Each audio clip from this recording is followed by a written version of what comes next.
ಕನ್ನಡ ಮತ್ತು ಸಂಸ್ಕೃತಿ ಒಂದೇ ಒಂದೇ ಒಂದೇ ಕರ್ನಾಟಕ ಒಂದೇ, ಹಿಂದೆ ಮುಂದೆ ಎಂದೇ ಕರ್ನಾಟಕ ಒಂದೇ, ಜಗದೇಳಿಗೆಯಾಗುವುದಿದೆ ಕರ್ನಾಟಕದಿಂದೆ. Doctor the Ra Bendre.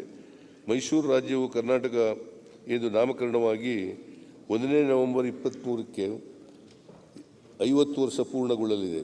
ಈ ಶುಭ ಸಂದರ್ಭದಲ್ಲಿ ಹೆಸರಾಯಿತು ಕರ್ನಾಟಕ, ಉಸಿರಾಗಲಿ ಕನ್ನಡ ಎಂಬ ಹೆಸರಿನಲ್ಲಿ ಇಡೀ ವರ್ಷ ಕರ್ನಾಟಕದ ಇತಿಹಾಸ, ಕಲೆ, ಸಾಹಿತ್ಯ, ಸಂಸ್ಕೃತಿ ಹಾಗೂ ನಾಡು ನುಡಿಗೆ ಸಂಬಂಧಿಸಿದಂತೆ ಮತ್ತು ಯುವಜನತೆಯಲ್ಲಿ ಕನ್ನಡಿಗ ಕರ್ನಾಟಕದ ಅರಿವು ಮೂಡಿಸುವ ಯೋಜನೆಗಳನ್ನು ಹಮ್ಮಿಕೊಳ್ಳಲಾಗುವುದು. ಕನ್ನಡ ಸಾಹಿತ್ಯ ಲೋಕಕ್ಕೆ ಸಲ್ಲಿಸಿದ ಅನುಪಮ ಸೇವೆಯನ್ನು ಸ್ಮರಿಸಿ ಕೇಂದ್ರ ಸಾಹಿತ್ಯ ಅಕಾಡೆಮಿ ಪುರಸ್ಕೃತ ಡಾಕ್ಟರ್ ಎಂ ಕಲಬುರ್ಗಿ ಅವರ ಹೆಸರಿನಲ್ಲಿ ಒಂದು ಟ್ರಸ್ಟನ್ನು ಸ್ಥಾಪಿಸಲಾಗುವುದು. ಖ್ಯಾತ ಸಾಹಿತಿ KP ಪೂರ್ಣತೀರ್ಥ ತೇಜಸ್ವಿ ಅವರ ಹೆಸರಿನಲ್ಲಿ ಸ್ಥಾಪಿಸಿರುವ ಪ್ರತಿಷ್ಠಾನದ ಮೂಲಕ ಅವರ ಸಾಹಿತ್ಯ ಹಾಗೂ ಪರಿಸರ ಸಂರಕ್ಷಣೆಯ ಚಿಂತನೆಗಳನ್ನು ಯುವಜನಾಂಗಕ್ಕೆ ಪರಿಚಯಿಸುವ ಚಟುವಟಿಕೆಗಳನ್ನು ಹಮ್ಮಿಕೊಳ್ಳಲು 2 ಕೋಟಿ ರೂಗಳನ್ನು ಒದಗಿಸಲಾಗುವುದು.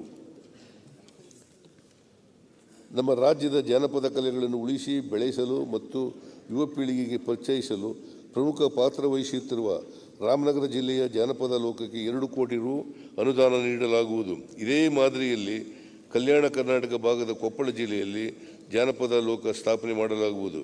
ಬಂಜಾರ ಸಮುದಾಯದ ಸಾಂಸ್ಕೃತಿಕ ಮತ್ತು ಜಾನಪದ ನೃತ್ಯ ಕಲೆಗಳು ನಶಿಸಿ ಹೋಗುತ್ತಿರುವ ಕಾರಣ ಅವರ ಸಂಸ್ಕೃತಿಯನ್ನು ಬೆಳೆಸುವ ಹಾಗೂ ಉಳಿಸುವ ನಿಟ್ಟಿನಲ್ಲಿ ವಿನೂತನ ಕಾರ್ಯಕ್ರಮವನ್ನು ಆಯೋಜಿಸಲಾಗುವುದು. ಕರ್ನಾಟಕದ ಬುಡಕಟ್ಟು ಸಮುದಾಯದ ಜನರ ಕಲಾ ಪ್ರತಿಭೆಯನ್ನು ಪರಿಚಯಿಸುವ ಹಿತದೃಷ್ಟಿಯಿಂದ ಮತ್ತು ಅವರ ಸಂಸ್ಕೃತಿ, ಜಾನಪದ, ವೈದ್ಯ ಪದ್ಧತಿ, ಜಾನಪದ ಕಲೆಗಳ ಪ್ರದರ್ಶನ, ಕರಕುಶಲ ಉತ್ಪನ್ನಗಳಿಗೆ ಮಾರುಕಟ್ಟೆ ಒದಗಿಸುವುದಕ್ಕೆ ಉತ್ತೇಜನ ನೀಡಲು ಬುಡಕಟ್ಟು ಜನಾಂಗದ ಕಲಾವಿದರ ಸಮಾವೇಶವನ್ನು ಆಯೋಜಿಸಲಾಗುವುದು.